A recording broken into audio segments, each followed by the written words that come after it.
কিন্তু ভিতরে উৎসাহ প্রচুর থাকবে, ধৈর্য প্রচুর থাকবে, উৎসাহ প্রচুর থাকবে। আমি সকলের ভালো চাই, আমার ভালো চাই তো নিশ্চয়ই, সকলের ভালো চাই। আমার নিজের কল্যাণ বাদ দিয়ে তো আর অপরের কল্যাণ হয় না। অপরের কল্যাণ করতে গেলে আগে নিজে প্রতিষ্ঠিত হতে হয়, তাহলে তো অপরের কল্যাণ করা যায় না।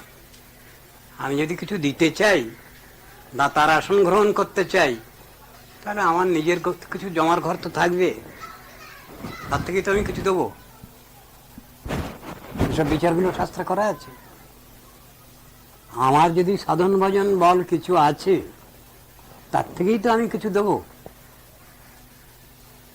সুতরাং সাধন ভজন বল তো দরকার আছে, তার থেকে আমি কিছু দিতে পারি। দাতা যিনি, নিশ্চয়ই তার কিছু ফিক্সড ডিপোজিট আছে, তার থেকে তিনি কিছু দেবেন। যার কিছুই নেই, তিনি আবার কি দেবেন? তার তো কোনো ক্ষেত্রই নেই, দেওয়ার কোনো ক্ষেত্রই নেই, বা দাতা এই শব্দটা তার ক্ষেত্রে ব্যবহার করা যাবে না। তিনি প্রার্থী, দাতা তিনি হবেন না।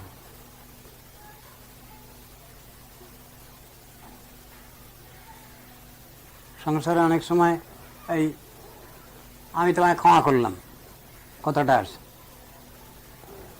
শাস্ত্র সেখানে সুন্দর বিচার করেছেন, ক্ষমা করতে গেলেও তোমার অনেক অধিকার লাগে। যিনি কাকু কৃপা করতে পারেন, দয়া করতে পারেন, তিনি ক্ষমা করতে পারেন। যিনি কাকু শাসন করতে পারেন, তিনি কাকু স্নেহ মমতা দেখাতে পারেন। কথাটা আছে, শাসন করা তারই সাজে, সোহাগ করে যে। দুটো সাইড নিয়ে বিচার করা হয়েছে। শাসন করার ক্ষমতা কখন আসবে তার? নিশ্চয়ই তার প্রতি তার ভীষণ আন্তরিক স্নেহ মমতা, এটা হলো শাসন করবার অধিকার। সব জিনিসগুলো এইভাবেই একটা বাইরের দিক নিয়ে বিচার করা হয়েছে, আর স্পিরিচুয়াল সাইডে সবটা বিচার করা হয়েছে। ভাগবত আলোচনা করলে এই প্রাথমিক স্টেজ থেকে আরম্ভ করে শেষ পর্যন্ত চরম সবটা দেখা যাবে একই রকমেরই, কিন্তু অধিকার ভেদ। সাধন ভজনের ক্ষেত্রে অধিকার ভেদে সবটা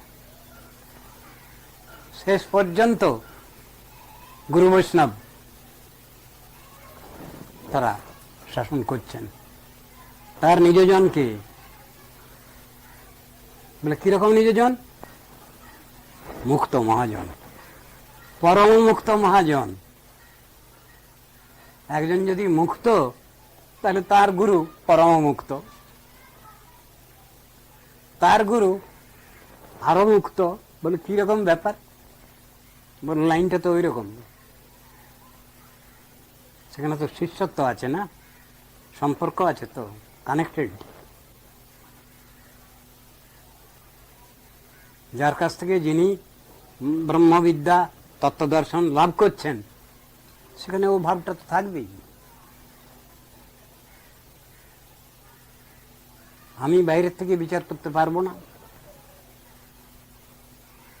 কিন্তু ভাবটা তো আছে। তারা মুক্ত, পরম মুক্ত।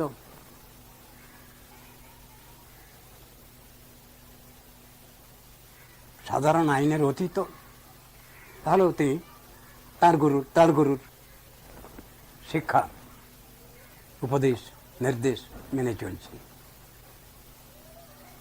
এবং মেনে চলেছেন, মেনে চলছেন এবং চলবেন, ঠিক এমন কথাটা।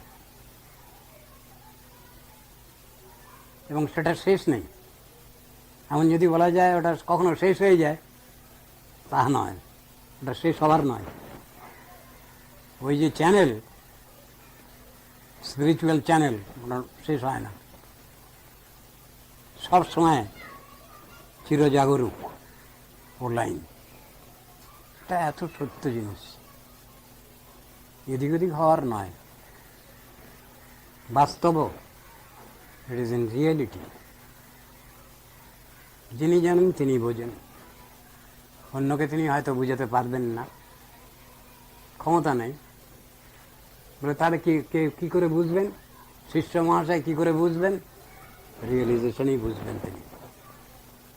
ভগবত কৃপা বলে, গুরু কৃপা বলে তিনি বুঝবেন, সে বুঝতে তার এসে যাবে। কিন্তু ওরা তর্কের ব্যাপার না, আমাকে বুঝিয়ে দেন, জানিয়ে দেন, বলেন না তা হবে না।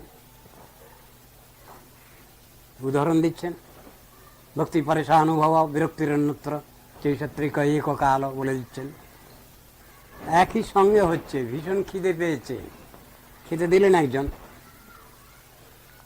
প্রতি গ্রাস অন্ন খাওয়ার সঙ্গে সঙ্গে আমার খুন নিবৃত্তি হচ্ছে, ক্ষুধার নিবৃত্তি। প্রতি গ্রাস অন্ন খাওয়ার সঙ্গে সঙ্গে আমার তুষ্টি পুষ্টি একই সঙ্গে হয়ে যাচ্ছে। যিনি খেতে দিয়েছেন তিনি জিজ্ঞাসা করছেন, কেমন খেলেন? পেট ভরেছে তো? আমি উত্তর দিলাম, হ্যাঁ পেট ভরেছে। কেমন পেট ভরেছে এর যদি প্রশ্ন হয়, আর উত্তর নাই, বুঝানো যাবে না,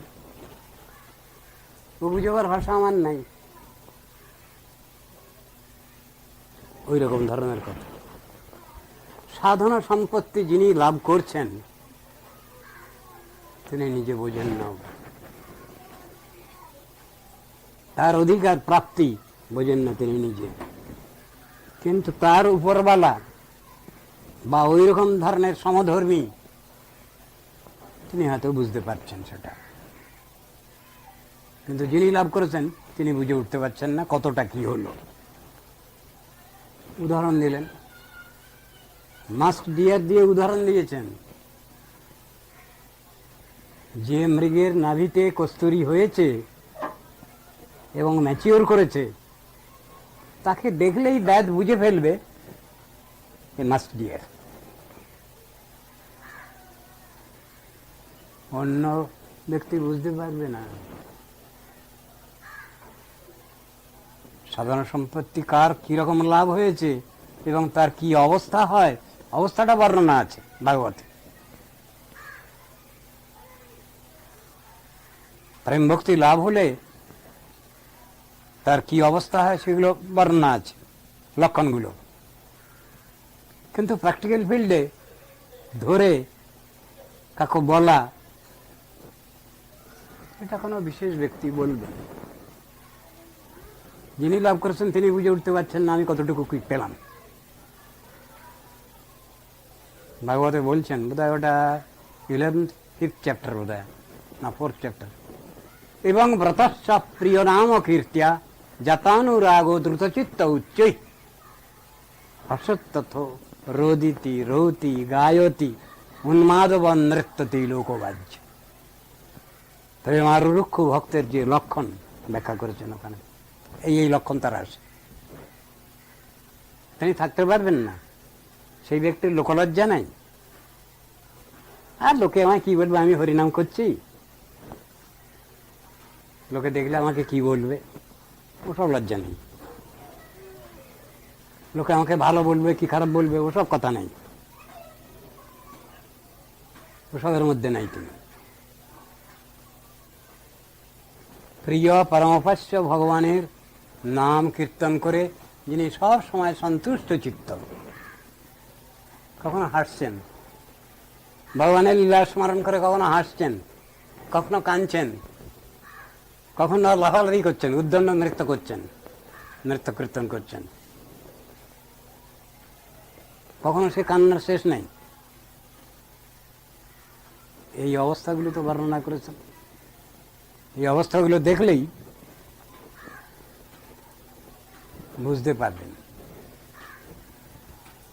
তত্ত্বদর্শী ব্যক্তি তিনি বুঝতে পারবেন প্র্যাকটিক্যাল ফিল্ডে যে ইনি এই অবস্থা প্রাপ্ত। তো কথাগুলো সব তো বলা আছে, বোঝানো আছে শাস্ত্রে।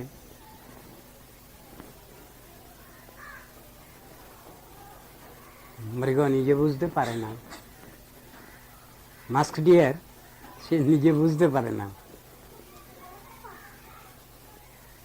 ছোটাছুটি করে বনাঞ্চলে, ব্যাধ বুঝতে পারে যে এর মাস্ক ম্যাচিওর করেছে।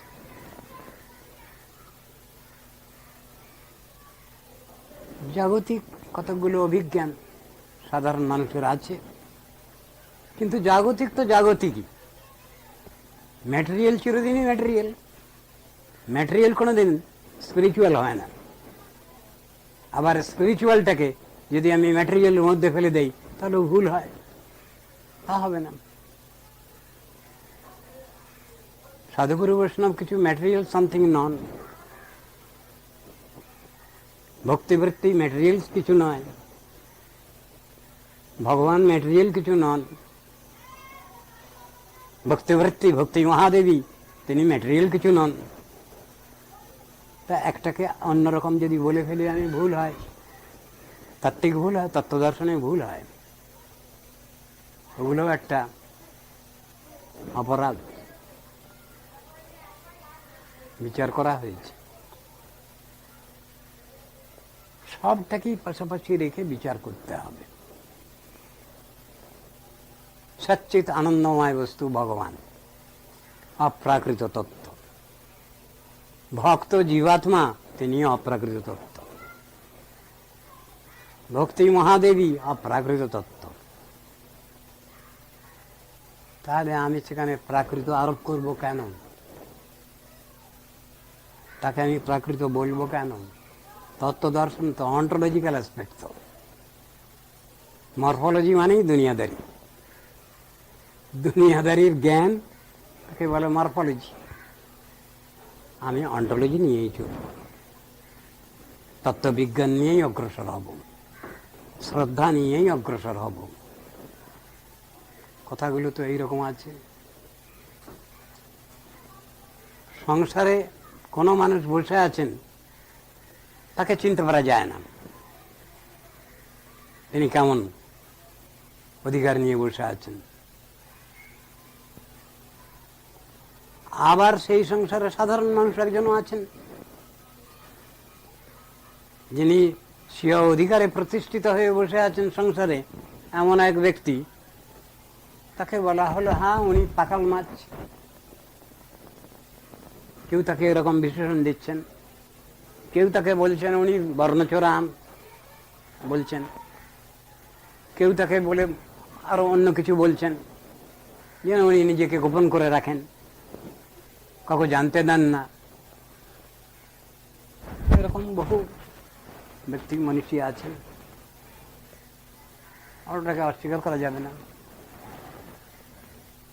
আবার সাধারণ মানুষ তো সবই তো ওই একই দলের সাধারণে,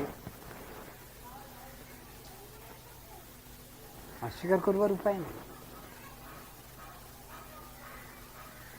আবার একজন খুব বড় ভক্ত ভান করছেন তিনি, কিন্তু ঠিক ঠিক প্রতিষ্ঠিত নয় তাতে, সেক্ষেত্রটা ব্যাখ্যা করা আছে।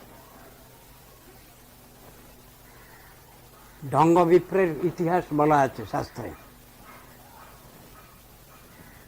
হরিদাস ঠাকুর এক সময়ে এক জায়গায় ভাবাবিষ্ট হয়েছিলেন, সেখানে এক ঢঙ্গ বিপ্র গিয়ে হাজির হলো। সেও দেখাতে লাগলো ঢং, কিন্তু কিছুক্ষণের মধ্যেই তার ঢংটা প্রকাশ পেয়ে গেল। কোনো পিঁপড়ে টুড়ির মধ্যে পড়েছে বোধ হয়, পিঁপড়ে কামড়াচ্ছে, ব্যাস উঠে পড়েছে। বা ঠাট্টা করে যেমন বলা হয় চারানার ভাব, মানে ভাব বিক্রি হয় আর কি পয়সা দিয়ে, তা একজন এরকম চারানার ভাব দেখাচ্ছিল, তা কিছুক্ষণের মধ্যেই উঠে পড়েছে। তার কি হলো, তোমার ভাব হয়ে গেল? বলে হ্যাঁ, চারানার ভাব আবার কতক্ষণ। এও হয়, কিন্তু প্রকৃত ভাবাবিষ্ট ব্যক্তি যিনি, অপ্রাকৃত ভাবক যিনি, ভগবানকে বশীভূত করেছেন যিনি, ভগবানকে মনের প্রাণে ভালোবাসেন যিনি, তাকে ছাড়া কিছু জানেন না, বোঝেন না, কান্নাকাটি করেন, তা তেমন ব্যক্তিকে যদি আমি ভুল বুঝে ফেলি, মুশকিল হয়ে গেল। সবটাই তো আলোচনার বিষয়, অনুভবের বিষয়। আমার যেটুকু অধিকার আছে সেই অধিকার নিয়ে আমি চলবো, এটাই সব থেকে বড় কথা। সে অধিকার গুরু বৈষ্ণব জানেন, ভগবান জানেন, তাদের তো আমি ঠকাতে পারি না। কিন্তু আমি আমার সহজ সরল ভাব নিয়ে চলবো, এগোবো, এটাই হলো বড় কথা।